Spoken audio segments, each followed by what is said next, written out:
My name is Evan. This happened the summer after I turned 19, the summer I swore I'd be independent and learned that some things are better left unlearned. I was working the graveyard shift at a run-down roadside motel on Route 9, the kind of place with flickering neon that promises warmth and delivers dust. It was slow because of two reasons.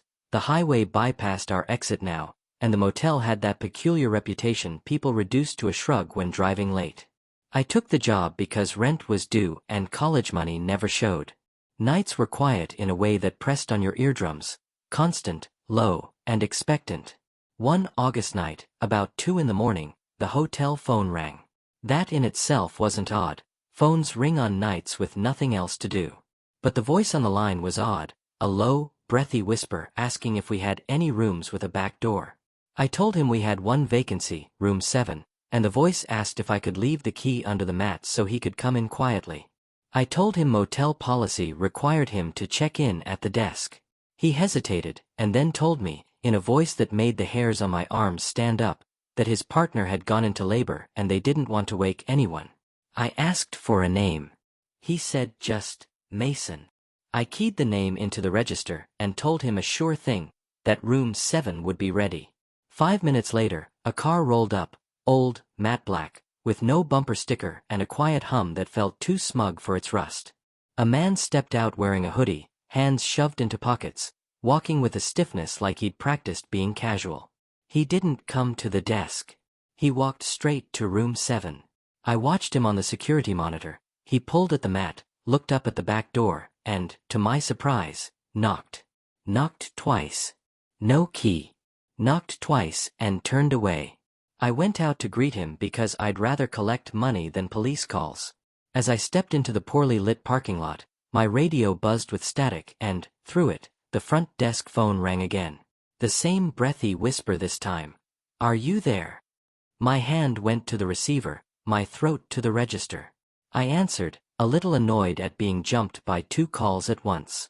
The voice asked, did you put the key under the mat? I told him I hadn't, that I was heading out to meet him. He said, flat and casual, okay, good.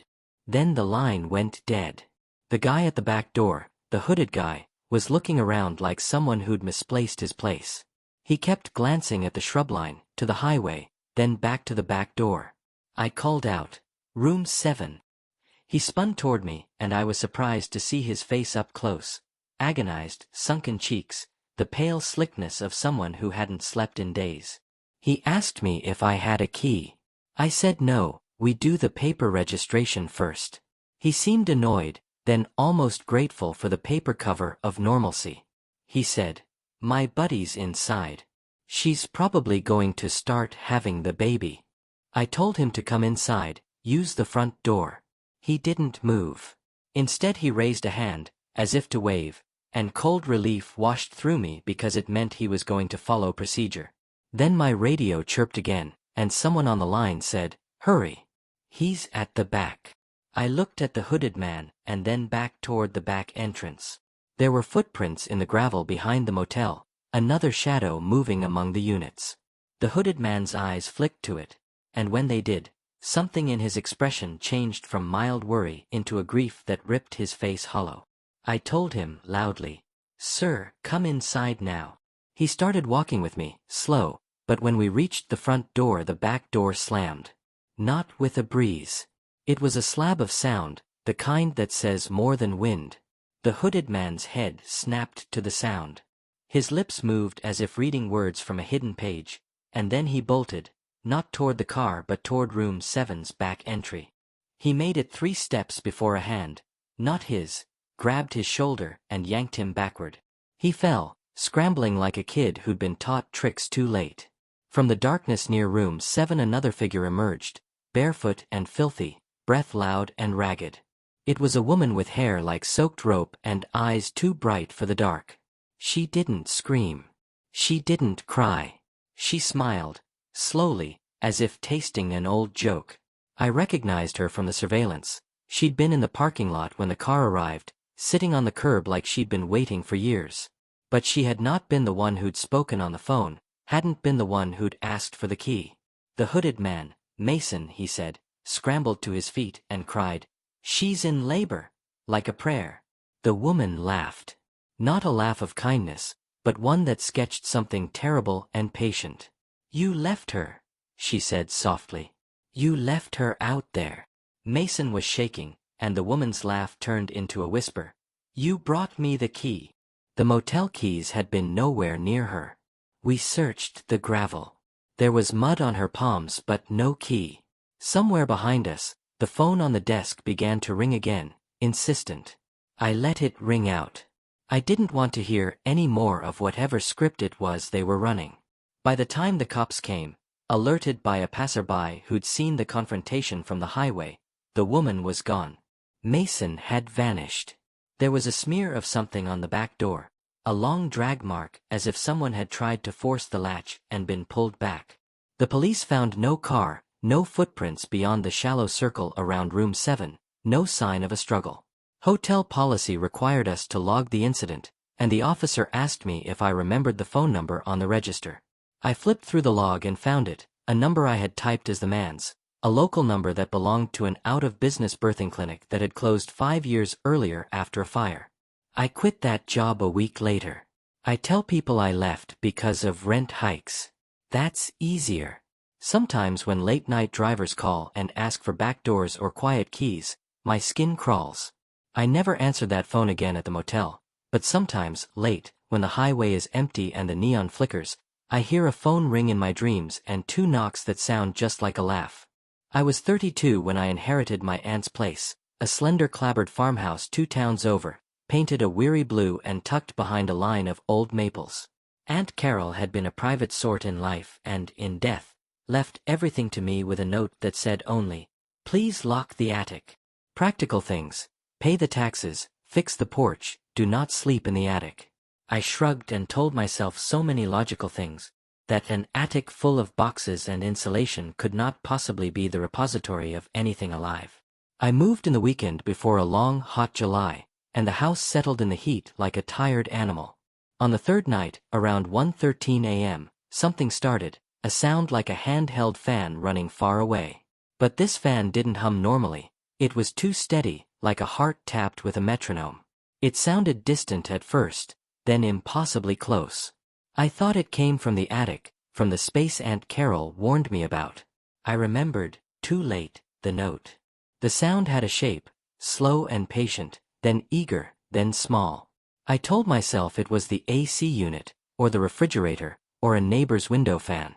Still, I went up the narrow stairs with a flashlight because logic wants to be checked. I pushed open the attic door and saw, in the pool of my light, a cluster of tiny paper fans. Dozens of them, attached to the attic beams with clothespins and string. They rotated in the same direction, moving so slowly I thought at first they'd been stuck. Each fan had been cut from the same old magazine, pages yellowed. The blades had neat little words written along their edges in a small, impatient hand. Come, come, come. The fan noise was their wings whispering. I reached out to touch one. It was still warm.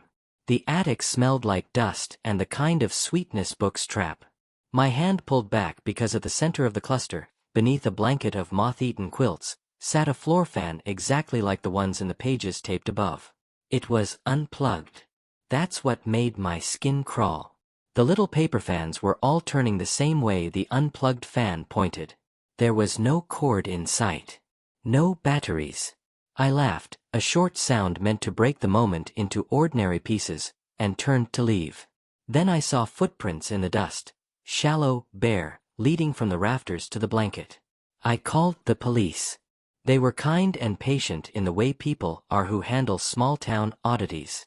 They took pictures and dusted the dust and told me I must have had squatters. The photographs showed footprints and the fans and the quilted nest, but they also showed the attic hatch, closed. The officers frowned. The ladder to the attic was inside the house and the hatch had been latched from the outside. They promised to check the perimeter. The next morning, while waiting for the locksmith to replace the hatch, I found a small hand-lettered note tucked into the lining of a quilt. It read, in the same patient script as on the fans, "Left my bedroom to sleep under the house. Will be back to the garden soon. Signed, N." I assumed it was the squatter's apology, A small, civilized thing. The locksmith found nothing. The hatch had been opened from the inside, he said, and then latched. He showed me the scuffed beam where someone had climbed up and down. He also found, in the crawlspace beneath the porch, a shallow pit dug into the earth, ringed with old wire and rug scraps. In that pit lay a rusty box of batteries long dead. He shrugged at the batteries. Maybe reused for lights, he said. Folks do odd things. 2 nights later the fan noise slowed to a stutter and then stopped completely at 11:28 p.m. As if some mechanism had decided its watch was over. I slept badly. At 3:03 a.m. I woke with the unmistakable sensation of being stared at, not with eyes of sight, but with the pressure of lungs. I went downstairs, and the kitchen light was on.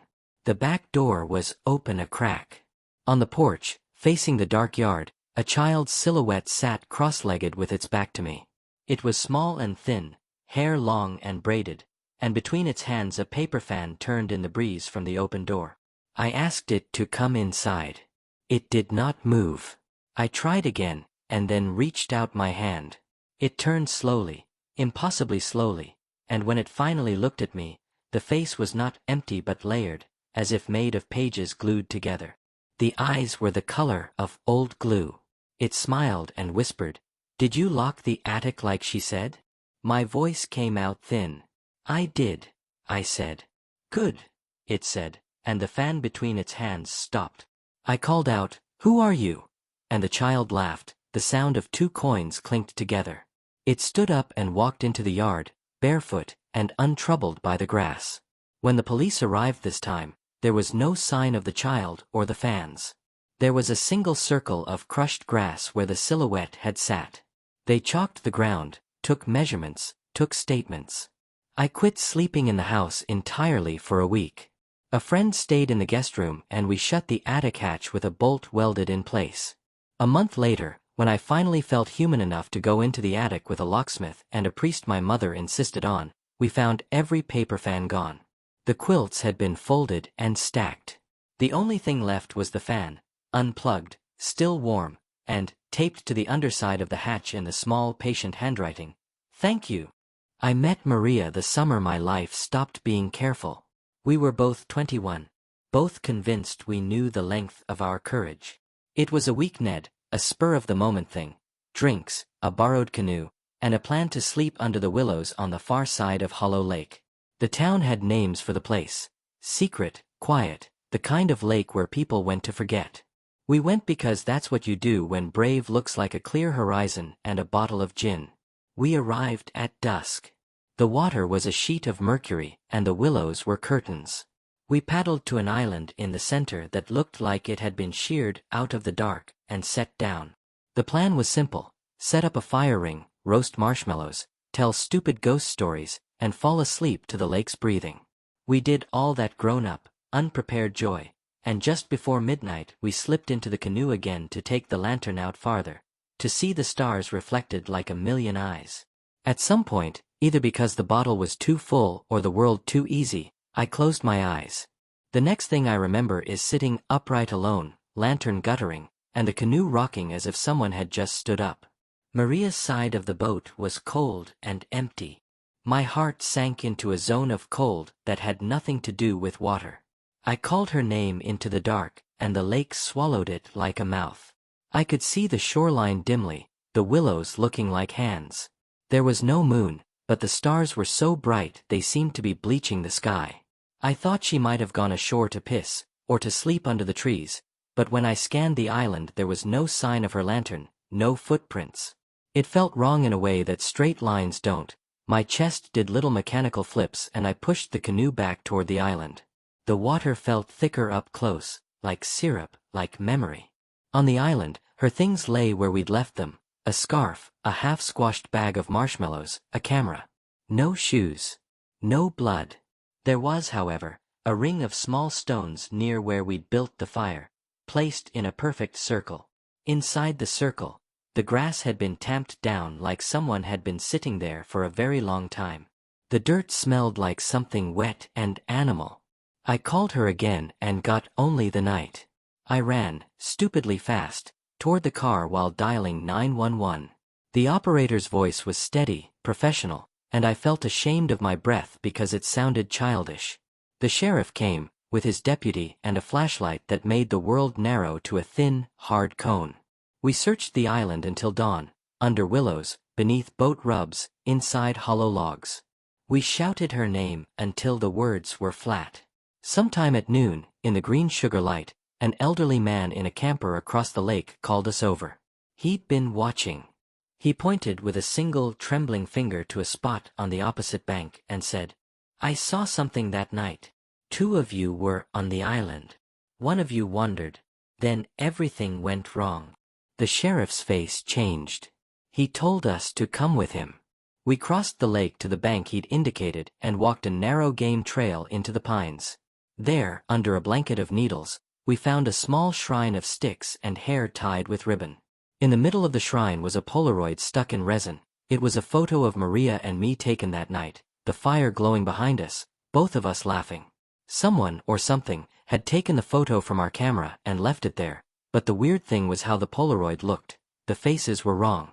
Maria's eyes were half filled with milk and the sky behind her was smeared, like someone had wiped it with the back of their hand. The sheriff told me later that Polaroids blur easily. He told me that people play tricks.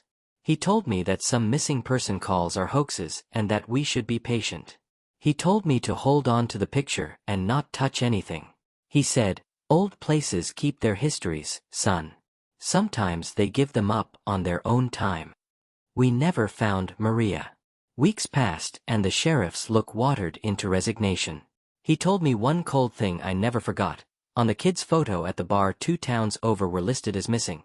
2 teenagers from 27 summers before who'd vanished from Hollow Lake during a drunken midnight dare. Their faces matched Maria's Polaroid in a way that made my stomach drop the way a long fall does. He wouldn't say it out loud, but his next words did the work anyway. Some places keep people because they're hungry for company. Some places only let a person go when the story is finished. I stopped going to lakes.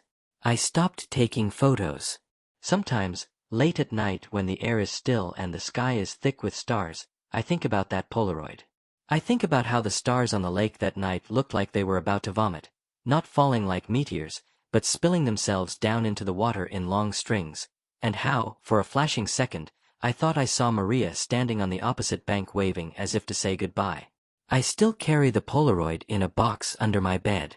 I look at it sometimes, feel guilt like a bruise, and hope that wherever she is, she's not staring up waiting for me to remember correctly.